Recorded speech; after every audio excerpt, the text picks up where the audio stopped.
Kasus dugaan korupsi tata kelola minyak mentah di PT Pertamina 2018-2023 merugikan keuangan negara hingga 193,7 triliun rupiah. Kini masuk ke babak baru. 2 tersangka baru ditetapkan. Lalu PT Pertamina Patraniaga membantah jika ada oplosan BBM. Pihak Kejaksaan Agung pun mengklaim ada fakta pembelian BBM yang tak sesuai. Bagaimana cerita semuanya? Direktur Penyidikan Jaksa Agung Muda Tindak Pidana Khusus Kejaksaan Agung Abdul Kohar Rabu 26 Februari 2025 mengumumkan 2 tersangka baru di kasus tata kelola minyak mentah di PT Pertamina. Kedua tersangka ditahan di Rutan Salemba Cabang Kejaksaan Agung. Telah dilakukan pemeriksaan saksi terhadap dua orang.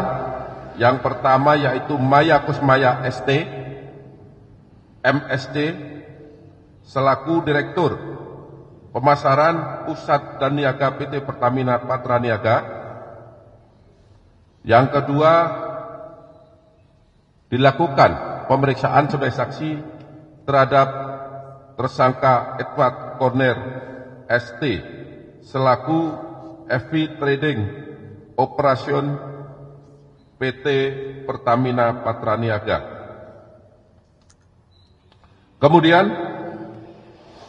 terhadap 2 tersangka tersebut, setelah dilakukan pemeriksaan secara maraton, tadi mulai jam 3 sampai dengan saat ini, penyidik telah menemukan bukti yang cukup bahwa kedua tersangka tersebut diduga melakukan tindak pidana bersama-sama dengan 7 tersangka yang kemarin telah kami sampaikan.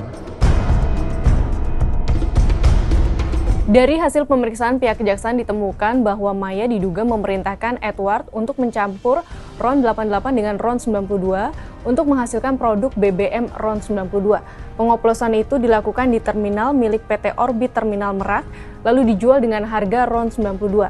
Tak hanya itu, Maya dan Edward juga membayar impor produk kilang dengan metode penunjukan langsung. PT Pertamina Patraniaga harus membayar impor produk kilang dengan harga tinggi kepada mitra usaha. Terkait dengan modus BBM oplosan ini, pihak PT Pertamina Patraniaga pun membantah jika ada BBM oplosan dan menegaskan jika BBM yang dijual ke SPBU sesuai spek. Bahwa secara teknis Pertamina Patraniaga memberikan layanan kepada masyarakat untuk RON 90 dengan merek Pertalite dan RON 92 dengan merek Pertamax itu adalah sudah sesuai spek. Dan kita menjamin kepada masyarakat bahwa di SPBU yang kita jual adalah sesuai spek. Jadi tidak betul bahwa untuk Pertamax ini adalah produk oplosan, karena kita tidak melakukan hal tersebut. Dan tadi juga kami jelaskan bahwa di terminal-terminal storage di Pertamina Patraniaga tidak terdapat fasilitas blending untuk produk gasolin. Yang ada adalah fasilitas penambahan aditif dan pewarna.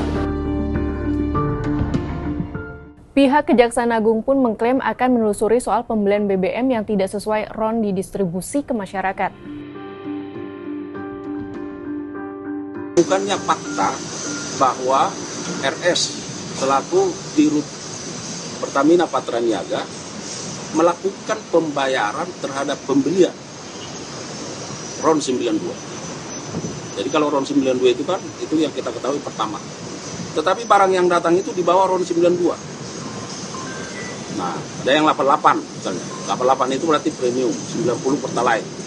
Nah, oleh karenanya sekarang penyidik sedang fokus juga apakah dari sisi pembayaran yang tidak sesuai dengan barang yang datang ini kan sudah pasti ada tindak pidana. Nah, tetapi apakah barang yang datang, minyak yang datang ini, katakan misalnya kalau RON-nya 88, apakah ini langsung didistribusi ke masyarakat?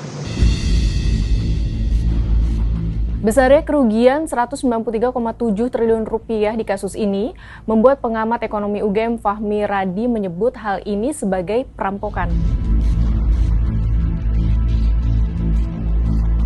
Kalau pertama melihat kerugian negara yang begitu besar, hampir 200 triliun itu ya, ini lebih separuh dari penghematan efisiensi yang dilakukan oleh Prabowo kan 300 triliun, ini hampir 200 triliun. Iya. Dirampok oleh, menurut saya ini. Kemudian yang kedua modusnya ini dilakukan oleh mafia migas gitu ya. Mafia migas itu melakukan persekutuan dari berbagai pihak, elitnya yang ada di Pertamina, kemudian juga bersekutu dengan swasta melakukan tindak kejahatan yang merugikan negara tadi.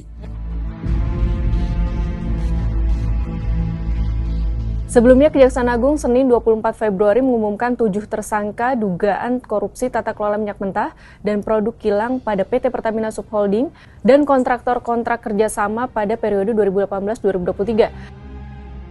Akibat perbuatan para tersangka itu, total kerugian negara mencapai 193,7 triliun rupiah. Kerugian itu berasal dari kerugian ekspor minyak mentah dalam negeri sekitar 35 triliun rupiah, kerugian impor minyak mentah melalui broker 2,7 triliun rupiah, kerugian pemberian kompensasi pada 2023 sebesar 126 triliun rupiah, dan kerugian pemberian subsidi pada 2023 sebesar 21 triliun rupiah.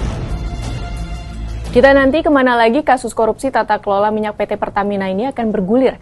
Apakah akan terbukti ada penjualan BBM oplosan periode 2018-2023? Bagaimana menurut sahabat Kompas?